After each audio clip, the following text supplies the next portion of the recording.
Hello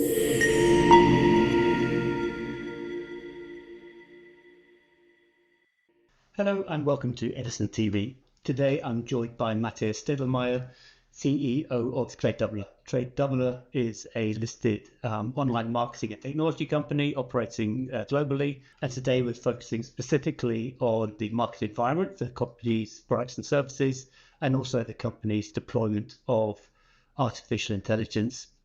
Matthias, many thanks for joining me today. Can you start by discussing a little bit the dynamics of the industry? In particular, affiliates often say that they use multiple affiliate networks, whereas you don't hear that from advertisers. Is that true from your experience, and can you explain why there would be an imbalance there? Yes. Well, affiliates, so the partners we're working with, they kind of like always work across all the networks. They want to monetize their inventory. The only exception is maybe that the really large ones, like take Microsoft, take Klarna, take Payback in Germany, Top Cashback in the UK, or similar ones, they usually only work with the larger networks and not with the smaller ones. That is just like for the admin. So if you are a larger network, there is certainly some scale effects and some benefits because you have all the partners on board, but affiliates usually work across all the networks. For brands, that is usually maybe not the case, but still it happens quite regularly. But then when it's really down to individual circumstances, so for example, market coverage, if they prefer to work with a local network in one market, if they the network of their choice is only active in certain markets and they need another partner in other markets. But usually there is not so much reason why you work with different networks, because as I said, you get all the affiliates if you work with one of the major networks. We ourselves see us being strong here because we combine this global reach in service with this local expertise in the different markets. And then we have all the large partners onboarded onto our system. So this combination makes us a reliable single network partner for many brands. And now turning specifically towards artificial intelligence, obviously that's impacting all industries to a greater or lesser extent, and the marketing services sector is obviously no exception. Where do you see the opportunities and the challenges for Tradedoubler, and also what action are you taking to manage these and to benefit from these trends? We see it as a huge opportunity for us. AI will become a new traffic source for our partners, and we're working on 3 areas basically. The one is internal efficiencies, automating processes that we have. Partner marketing in itself, influencer marketing as well, is not the most automated businesses because it means being involved with many people on the brand side as well as on the partner and influencer side. You bring them together, they collaborate, where there is a lot of human touch points. You obviously have inefficiencies, but AI is prone to help us on that because it is so good in dealing with data and complex input. We working on functionalities in the platform, so AI-based functionalities in the platform. That can, for example, be partner recommendation, predictive analysis, forecasts, etc., based on the data.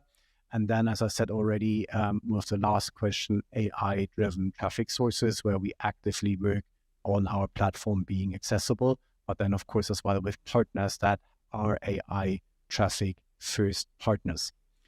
We are ourselves are AI ready. We have created a large data lake, so put all the data into one place so that AI can work with that.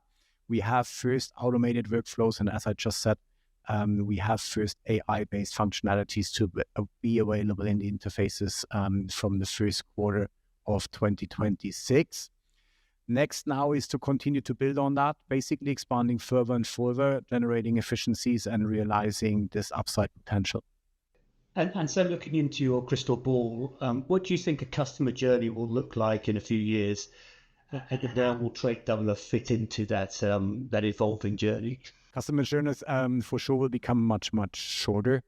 We are already seeing these user journeys getting much shorter as people are searching more detailed already. So we see a big shift in consumer behavior. Our platform is built to capitalize on this shift because with these new traffic sources coming in, which are usually much more media and content related, it allows us in the user journey to go rather upwards and not only work on the last click and the last action before the sale, but it allows us to expand upwards, which is exactly the reason why this is becoming so exciting for us.